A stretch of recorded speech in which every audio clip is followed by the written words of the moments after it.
Sansão cometeu suicídio? Judas foi pro céu? Falar em línguas é uma evidência do batismo com o Espírito Santo? Por que a tarde se chama tarde se a noite é mais tarde que a tarde? Tudo isso e muito mais agora.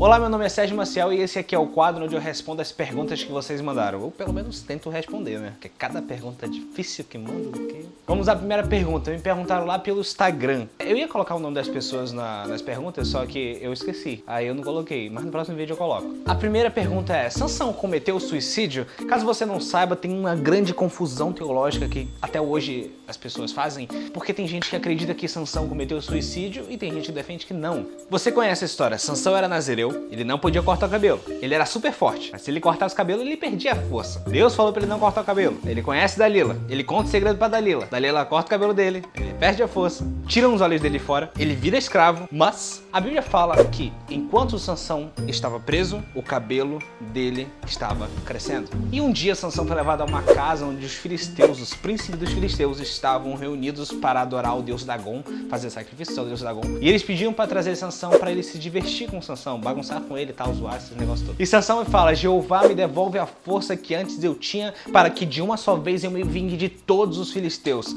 Ele tá lá entre duas colunas, quando ele puxa as colunas que sustêm a casa cai. E ele mata todos os filisteus que estavam na casa, mas ele acaba se matando no processo. Então muita gente pergunta: e aí, Sansão se suicidou? Ele foi pro céu? Não, ele não suicidou. Pra gente descobrir a resposta, a gente tem que ir lá no significado da palavra suicídio. No direito, eu perguntei do meu primo que é advogado, no direito só é considerado suicídio se a pessoa tiver intenção de tirar a própria vida. Eu perguntei de uma amiga psicóloga, ela me deu uma definição do CVV, que é o Centro de Valorização da Vida, e eles falam que... Peraí que eu vou ler que é muito grande. O suicídio é uma ação deliberada executada pelo próprio indivíduo cuja intenção seja a morte de forma consciente e intencional, mesmo que ambivalente, usando o meio que ele acredita ser letal. Segundo o direito e a psicologia, é só suicídio quando a pessoa tem a intenção de se matar, tem a intenção de tirar a própria vida. Sansão, se ele pudesse sair dali sem ser morto, ele sairia. Ele não queria, o objetivo dele não era tirar a própria vida, era tirar a vida dos filisteus. Tanto é que ele fala que eu me vingue dos filisteus. Só que ele morre no processo, entendeu? Falar que Sansão se suicidou é a mesma coisa que falar que Jesus se suicidou, que Pedro, que Paulo, que qualquer mártir se suicidou, ou que um bombeiro, quando ele vai salvar uma pessoa, ele se suicida. Ele tá cumprindo o propósito dele e acaba morrendo no processo. Sansão, o objetivo dele era: eu vou me vingar. Ele acabou morrendo no processo. Não sei se vocês lembram, quando Manoá e a mulher de Manoá receberam a visita do anjo, o anjo fala bem assim: e este começará a livrar o povo da mão dos filisteus. Ou seja, o objetivo de vida de Sansão não era livrar o povo da mão dos filisteus, como eu já vi muita gente falar. O objetivo de vida dele era começar a livrar. E quando Sansão faz seu sacrifício, ele começa a livrar, porque ele mata um monte de príncipe dos filisteus. Então ele começa a livrar o povo da mão dos filisteus. Apesar da intenção dele não ser essa, a intenção dele era se vingar. Só que Deus usou a intenção dele de se vingar para começar a livrar o povo de Israel. A outra pergunta me fizeram pelo Facebook: como você orienta uma pessoa que está iniciando agora o cristianismo a ler a palavra e por quê? Qual livro começar? Quantos capítulos ler por dia? Etc. O único jeito de você ser crente de verdade é ler a Bíblia toda. Tô zoando. Eu acho que uma coisa básica que todo crente devia fazer é ler pelo menos um capítulo de Provérbios por dia. Provérbios parece que foi um livro escrito só pra ser um devocional, porque ele tem 31 capítulos. Ou é 30? 31. Ele tem 31 capítulos. E Provérbios é uma aula de como ser cristão, de como ser um verdadeiro cristão, com os sábios conselhos do sábio Salomão. É importante também que pra você que está começando, é conhecer as palavras de Jesus. Aí pra isso você tem 4 evangelhos. Mas qual ler? Por onde começar? Aí você decide. Pra mim os 4 são excelentes. Mas cada um tem um viés diferente. Por exemplo, Mateus escrevia para os judeus porque ele queria provar que Jesus era o Messias. Quando Jesus nasce, ele fala: lembra que ele foi profetizado que ele nasceria de uma virgem? Olha, aconteceu. Aí, tudo que acontecia, ele ia provando lá no Antigo Testamento para mostrar que Jesus era o Messias. Agora, Marcos ele escreveu para os romanos. Eles gostavam de coisa rápida. Por isso que em Marcos você vai encontrar muito a palavra logo seguiu Jesus e logo fez Jesus. É por isso que é o livro mais rápido, porque ele foi escrito para Romanos. E interessante que Marcos, ele apresenta Jesus como filho de Deus. Lucas é se você gosta um pouco mais de história, porque Lucas, ele era um médico e historiador. Ele escreveu para os gregos. Os gregos eram um povo um pouco mais estudado, eles gostavam de um negócio bem certinho, tal, coisa linda. E Lucas, ele apresenta Jesus como um homem, tanto é que você vai encontrar várias vezes ele chamando Jesus de filho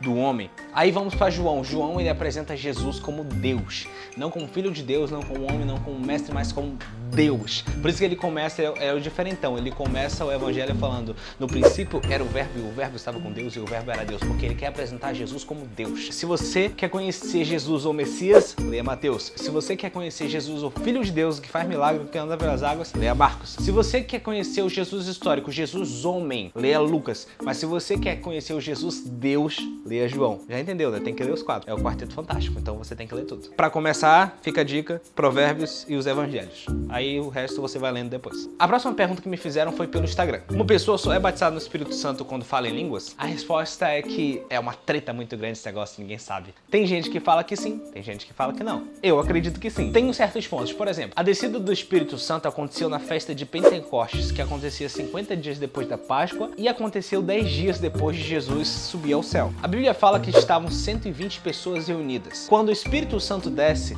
todos, a ênfase na palavra é todos começaram a falar em novas línguas. Ou seja, todo mundo que estava na casa, quando foi batizado com o Espírito Santo, começou a falar em novas línguas. Qual é a dúvida que se cria se as pessoas, para serem batizadas, precisam falar em línguas? Atos é um livro histórico. E segundo a hermenêutica, que é uma das matérias de teologia, não se pode criar doutrina a partir de um livro histórico. E agora, a evidência do batismo com o Espírito Santo é realmente falar em línguas, já que Atos é um livro histórico e não pode ser usado como base doutrinária? Bom, gente, tem uma pequena diferença. Atos, apesar de ser um livro histórico, também pode ser usado como base doutrinária, porque ali estão ensinamentos dados pelos próprios apóstolos. É como os evangelhos, que apesar de serem livros históricos, são evangelhos e têm bases doutrinadas dadas pelo próprio Jesus. Então Atos, apesar de ser um livro histórico, pode ser usado como base para falar que sim, a evidência do batismo do Espírito Santo é o falar em línguas. E caso você não tenha acreditado, tem vários trechos, em outros trechos em Atos,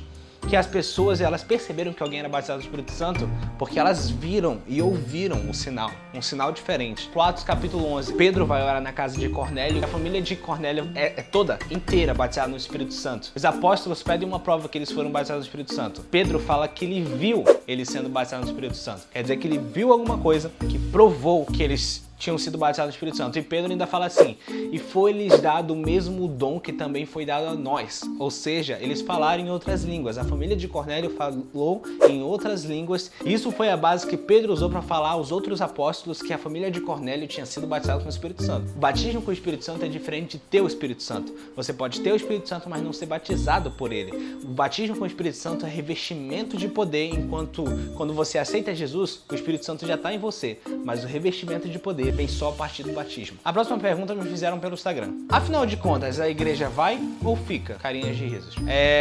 Vai, fica. Assiste o vídeo anterior para saber. A próxima pergunta me fizeram pelo Instagram. Tem uma curiosidade sobre aquela parte do livro de Apocalipse que fala sobre a mulher com dores de parto. O que VC me explica?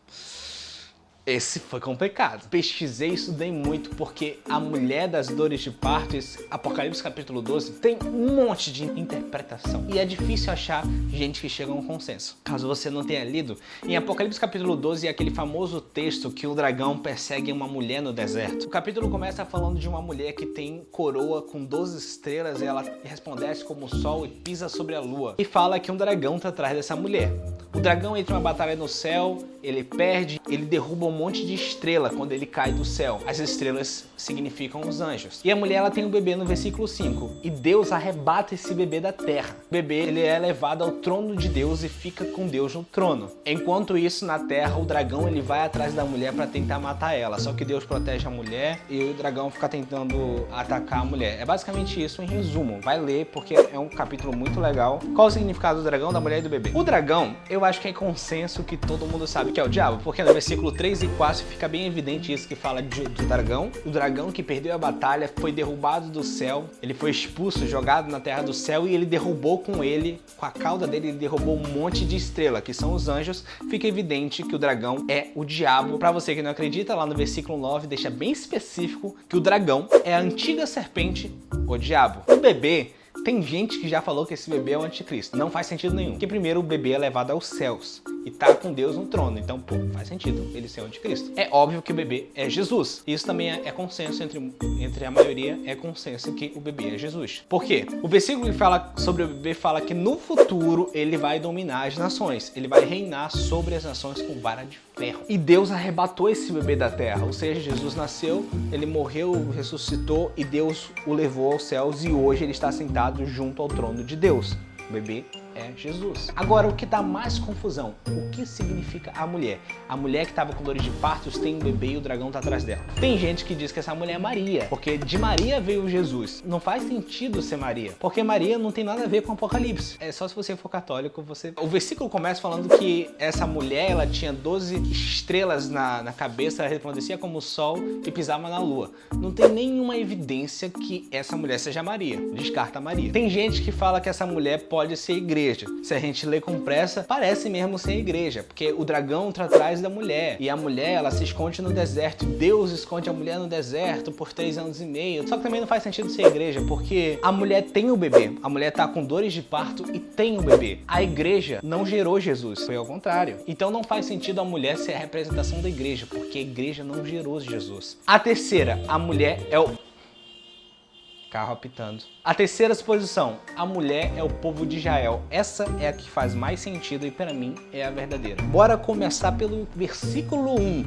Fala que a mulher tem 12 estrelas na cabeça e que ela resplandece como o sol e pisa na lua. Tem uma regra na exegese, que é uma matéria da hermenêutica, que fala que a Bíblia explica a própria Bíblia. Lembra do sonho de José? 12 estrelas no sonho de José eram os irmãos dele, as futuras tribos de Israel. As estrelas na cabeça da mulher eram as 12 tribos de Israel. Isso é uma evidência que mostra que a mulher representa Israel. A segunda evidência, a mulher gerou um filho. A mulher gerou um filho. Jesus veio dos judeus. Ele era judeu. Foi a nação de Israel que gerou Jesus. Uma evidência que a mulher é a representação de fato do povo judeu, porque deles que veio Jesus. Terceira evidência, essas duas para mim já eram suficientes, mas tem a terceira. Na Bíblia, por diversas vezes Israel aparece sendo uma mulher com dores de parto. Nesse capítulo, para resumir nessa visão, o diabo é o dragão, Jesus é o menino e a mulher é